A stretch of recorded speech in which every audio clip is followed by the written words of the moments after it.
A lot of people say that college is a scam, and I can imagine that the number one reason why is because it is so expensive. But can I tell you, and really, I love to break it to you, college is so much more expensive than what you've got to come out of pocket for. In this video, I'm going to give you a breakdown of all the things you've got to pay for when you're getting ready to go to college. Hi, my name is Jordan Green-Ellis, and I'm your debt-free degree coach. If you haven't already done so, please go ahead and hit that subscribe. Every single week, I'm coming at you with a brand new video so that you can be well on your way to your debt-free degree. This channel has longer content for your debt-free degree journey, but if you need some little micro tips, I want to encourage you to follow me on TikTok and Instagram and Facebook as well, all at J Green-Ellis Live or Degree Without Debt. So let's get into it. The very first thing that you got to understand, what needs to be paid is what's called tuition, but there's a catch. It's tuition and fees. The tuition is simply what it costs to go to the institution, but the fees are additional costs that are associated with going to the institution. I know, you're like, what do you mean? A cost and an additional cost? So the fees are usually associated with what you're going to be involved with at the particular college or university. And they can range from institution to institution. Some of the fees will look like health insurance. They will look like room and board. They'll look like a meal plan.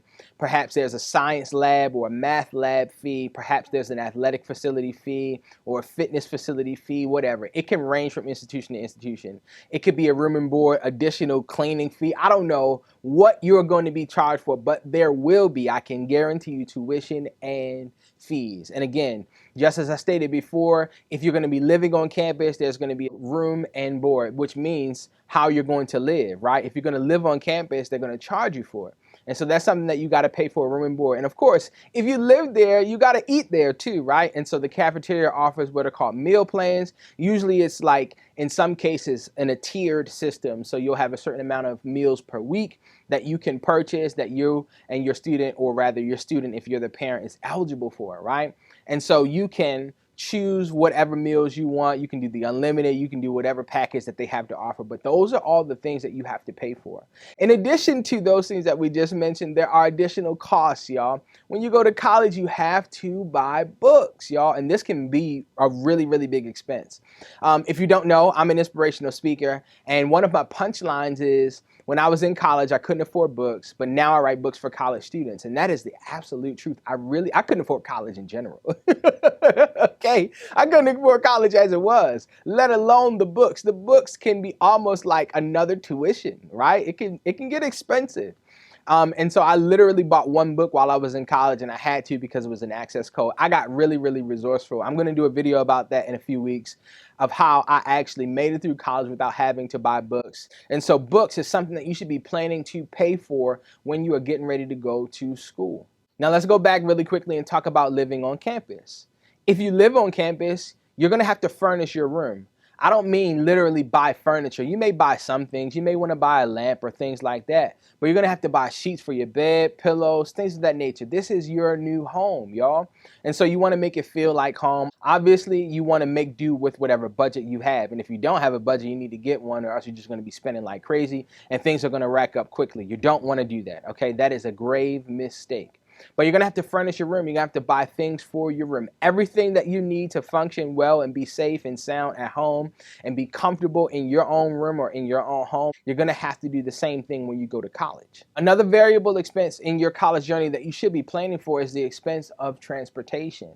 Don't think for a moment that you're going to go to school for 4 years and not want to be involved in anything extracurricular, perhaps something even outside of the walls of the campus, y'all. Furthermore, you're going to even want to be involved in things in the community because you are building your resume while you're in college. Maybe you'll have an opportunity for a job or an internship as you're approaching graduation that you'll need to get to. This is an expense that you need to plan for. In fact, you want to plan for this, y'all, so that you are not limited in your options when an opportunity arises. And so transportation is absolutely something that you need to consider when you're planning for college. Now let's get into the good stuff. I told you guys this earlier, and I'll say it again. Paying for college extends far beyond what you have to pay out of your pocket. And this is ultimately one of the reasons why people think that college is a scam. It's one of the greatest decisions that you can ever make in your life, especially as an investment for your future, but you have to do it the right way. Here's something that I want you to take hold of as a mindset as you're on your college planning journey. College is not something that you buy. It's not simply something that you spend money on. College is something that you invest in. Anyone who understands the principle of investing understands why this statement makes sense. You have to be willing to put something in order to get something out. Here's the problem, y'all. Many families, many students who are preparing for college, and many families that are preparing to send their kids to college don't take on the mindset of college or obtaining a college degree as being an investment for their future. This is a must if you're planning to go.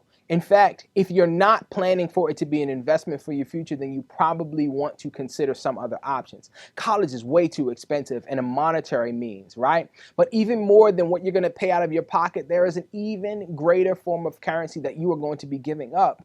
And in fact, it's actually the greatest way to pay, which I'm going to tell you in a little bit. And so, in order for you to get a good return on investment, you have to invest, say it with me, early. You have to start as soon as you possibly can, making the right investments, getting knowledgeable about the process, putting in the time to apply for scholarships, getting involved with things while you're on campus, making the investment so that when it's time to get that degree, that you will be able to almost assure that you'll get a good return almost immediately after graduation on that investment. Warning. If you are unwilling to invest, or even worse, make sporadic investments at the last minute, then you are voiding yourself of the probability of having a great return on investment. Now, don't get me wrong. Even if it is the 11th hour, I don't want you to sit on your laurels and do nothing.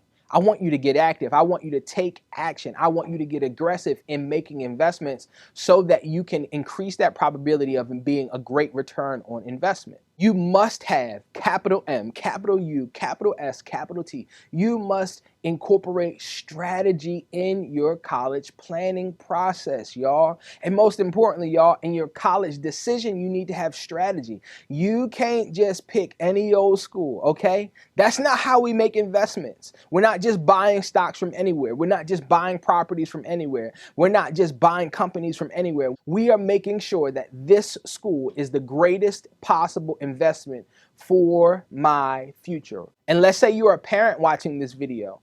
Is this school the best investment for my child's future? The reason why I want you to have the investment mindset is because you are supposed to get something out of what you're putting in, y'all. Don't think that college is just supposed to be the next step after high school. No, there are plenty of other things that you can do. I want this to be something that is done with strategy. Before we move forward, I want to say this last thing, is that how you pay for college, I mean how you physically pay for college, like how you pay the bill, should be one of the number one priorities in your strategy. And you don't have to use all of your own money. You should be willing to use yours, but you don't have to use all of your own money. If you got questions about scholarships, I got a video all about that right here. I would suggest that you watch it, as well as the FAFSA that is newly rolled out this year. I've got a brand new video with the most recent updates that's going to help guide you on that process, and you can check that out right here. The next thing that I want to tell you is that while colleges have a charitable mission, meaning they have this mission of empowering and equipping and educating families just like yours, colleges are not a charity. They are not a charity. Here's what I say. They are a business, a big business with premium prices, meaning they are expensive, y'all. Even just 20 years ago, tuition and fees has increased by tens of thousands of dollars on many college campuses. It is a business and they're selling you the degree. And if you don't think you need that degree, understand that you need something to its equivalent, especially if you want to make money and have a stable financial future. Here's something that I want you to implement in your college planning journey. Take away the prestige from the brand name schools. Now, I'm not knocking them. Of course, they have really good reputations. Of course, they will offer you a good education. But it is not the only place where you can get a good education. Furthermore, do you know who gives the school the reputation? Do you know how the reputation is built? It is because of the people that go there. And so the school doesn't make you, y'all. You make the school. You give the school the reputation. And so don't fall into that mindset to where I got to go to the most prestigious school. I'm not telling you not to go, but I am telling you, however, that as you're planning, you must consider the financial implications that this school comes with, because a lot of times you're going to be paying for that brand name as opposed to a brand education. Are you hearing what I'm saying?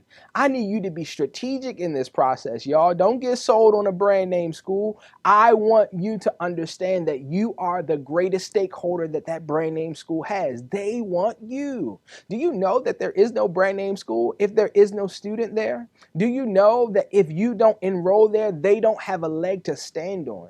And so I want you to carry that through your college planning process. Don't get so hung up on brand name schools. If it's for you, cool. But make sure that it's the right financial investment for you and, most importantly, your future. As we're coming down to the end, I want to encourage you to subscribe if you've gained any value from today's video. And I really want you to tune in next week because we're going to be talking about all the ways that you can actually pay for college. I'm not talking about like the figurative stuff, like the extra stuff. I'm talking about like tuition and fees. I'm going to give you tips and I'm going to give you resources as to how you can actually pay for college. So subscribe, hit the bell notification, and then tune in next week for that brand new video. The last thing is probably one of the most crucial aspects of your college planning process. It's so crucial that it has the potential to affect whether or not you going to college is a good investment from the start of your career to the end of your career. And it's how well you prepare academically. Now, here's what I want to tell you. It is important that you excel academically. That is, at the end of the day, the sole reason why we're pursuing a degree in higher education. You got to get your degree, right? Here's what I'm not saying. You don't have to be the brightest light bulb in the bunch. You don't have to be the smartest in your group. You don't have to be 4.0 magna cum laude. You don't have to be that. But you do have to successfully complete your coursework. The reason why this costs so many students so much extra money is because they don't prepare well to succeed academically. Here's one thing that I need you to remember. I'm a former teacher. I formerly worked in higher ed as well. I've seen an array of academic profiles, okay? From the smartest of the smart to the not as academically inclined, if you will. And it's less about your academic ability than it is your mindset to get things done. When you go to college, it's not like high school. When you go to college, it's not like the academic experience that you've ever had. You are going to have freedom and autonomy. And I've seen many students who have been academically inclined or really, really smart or really, really high on their GPA fail every semester in their first and second year. Why? Because they didn't have discipline, nor did they have the mindset that is conducive for success on a college campus. Here's the mindset that you need. I'm here so that my future can be better. And I'm going to do whatever it takes to ensure that my experience on this college campus is what it's supposed to be so that I can get a return on my investment. I had a conversation recently with a student that I mentor. I said, hey, you know that this is not you. You know that this GPA is not a reflection of who you are and, most importantly, who you desire to become. So I need you to buckle down. And what we did is we came up with a plan, a strategic plan, so that we could ensure that everything that needed to be done is going to get done, when it's going to get done, and how it's going to get done. More importantly, when you face struggles, because you will, right? There may be some challenges academically that you'll have in your college career. But here's what you got to understand, y'all. This is the beauty about college. There are resources readily available to you on your campus, in your community, that you are connected to, even your college professors, that you can tap into to get the help that you need. There's no excuse. Obviously, there are things that you may go through that may be extenuating circumstances. I'm talking about the things that you can control, y'all.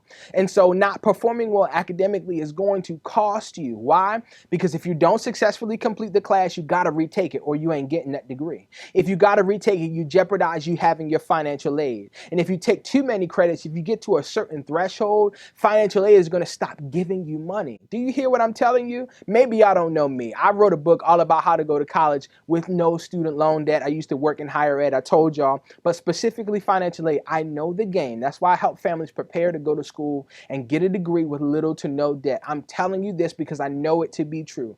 You can succeed academically. I don't care if you have a 2.0 and you just barely got into that institution. You just need some discipline and a mindset that says, I'm going to do whatever it takes, however long it takes. I'm going to sacrifice. I'm going to cut some things out. I'm going to cut some people off, so that I can get what I'm supposed to get out of this investment. I know. Y'all wasn't ready for that one. Y'all thought we was going to be talking about money. We are talking about money because this is ultimately affecting the money that's going to be in your pocket once you get the degree or the lack thereof. All right, y'all. We got to wrap it up. This is too much for one day. I hope that you've learned and gleaned something. And I sincerely hope that if you haven't already, hit that subscribe. Go ahead and do it now to stay in the loop, to stay motivated, to stay pumped up, because I promise you, college can be one of the greatest decisions for your financial future ever. But you got to do it the right way. That's with little to no debt. If you need a little push along the way, if you need a little inspiration, motivation, subscribe to the channel. I also post motivational content every single day on this channel and a long post every single week as well. So this is the great place for you, man. This is where you want to probably make your home. All right. My name is Jordan Green-Ellis. I'm your debt-free degree coach. I'm signing out, but of course you already know. I'll see you in the next one.